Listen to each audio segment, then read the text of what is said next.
Halo teman-teman, please jangan di skip. Mungkin video ini sangat berguna buat kalian semua. Ya, jadi akhir-akhir ini gue sering baca di berita, termasuk di sosmed, banyak orang-orang yang merasa dirugikan, bahkan merasa ditipu karena beli produk asuransi jiwa unit link, ya kan? Biasanya sih karena duitnya hilang, gitu. Karena sepemahaman dia atau berdasarkan informasi yang diberikan oleh agen, asuransi itu konsepnya sama kayak tabungan gitu, padahal secara karakteristik itu beda banget gitu. Intinya produk asuransi jiwa unit link itu produk asuransi jiwa yang kasih proteksi kepada jiwa seseorang gitu, plus kesempatan berinvestasi. Jadi bukan kayak kita nabung di bank misalnya 500.000 per bulan lalu duitnya disimpan dan kita bisa ngambil kapan aja. Itu enggak. Jadi ibarat kata kamu beli produk asuransi, ya dapatnya manfaat asuransi gitu. Nah, di sini gue pengen jelasin bahwa ada dua komponen utama dari produk asuransi jiwa unit link ini. Yang pertama adalah komponen asuransi, ya. Ini adalah produk utama dari produk ini, ya kan. Intinya dia memberikan proteksi kepada jiwa kamu. Misalnya memberikan penggantian biaya jika seseorang melakukan pengobatan di rumah sakit, atau misalnya memberikan uang pertanggungan jika seseorang mengalami kondisi kritis seperti jantung, kanker, dan sebagainya.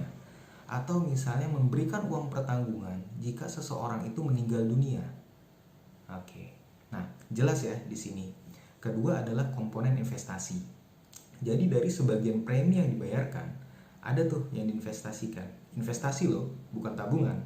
Jadi ada resiko rugi, ya kan?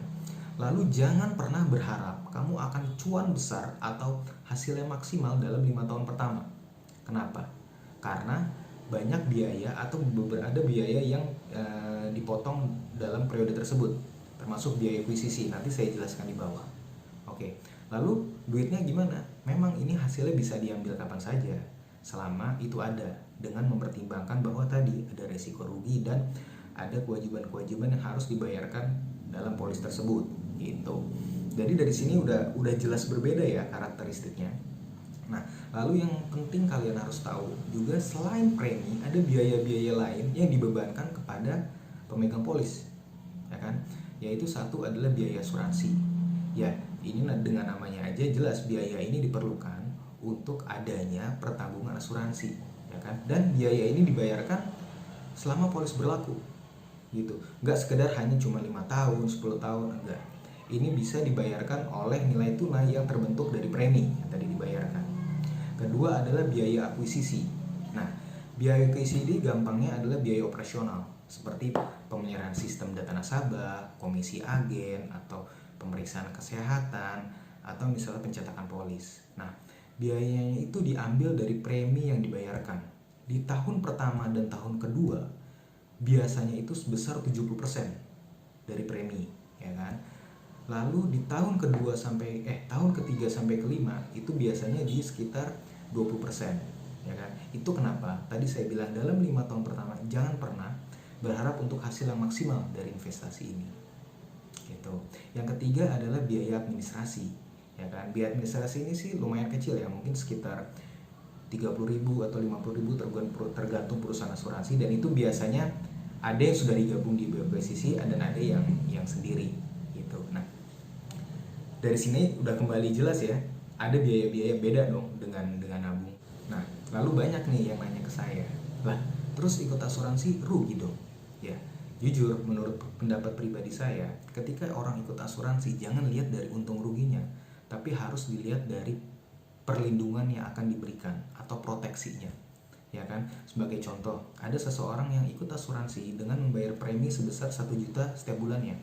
Lalu dalam jangka waktu setahun, kurang lebih berarti dia udah bayar 12 juta ya, dia mengalami kecelakaan yang mengakibatkan meninggal dunia. Nah, turunlah uang pertanggungan 1 miliar, ya kan, karena klaim itu terjamin. Nah, berarti kan yang harus dilihat adalah, oh ternyata dengan dia ikut asuransi, ketika dia meninggal, keluarganya mendapatkan manfaat asuransi sebesar 1 miliar gitu. Atau saya samakan dengan asuransi kendaraan. Anggaplah kita bayar premi itu kendaraan setahun sebesar 5 juta, ya kan? Kalau dalam 1 tahun itu tidak terjadi kecelakaan atau tidak terjadi kerugian, ya udah, Tapi kalau mobilnya itu hilang atau rusak gede kan diganti gitu. Jadi yang harus dilihat lebih ke arah proteksinya. Nah, ini yang terakhir. Lalu banyak orang yang nanya, "Bang, terus gimana kalau misalnya kita udah beli polis untuk tahu yang disampaikan agen itu benar atau enggak?" Nah, ini yang penting buat kalian semua. Mau nggak mau, suka nggak suka, ya namanya beli produk harus dibaca gitu. Sama aja kayak kamu itu beli handphone atau kamu itu beli pakaian, pasti kan sebelum beli dicek dulu, wah speknya bagus nggak nih, sesuai kebutuhan nggak nih, atau baju kita ada bolongnya nggak nih. Nah itu kan dicek. Sama polis juga harus dibaca gitu.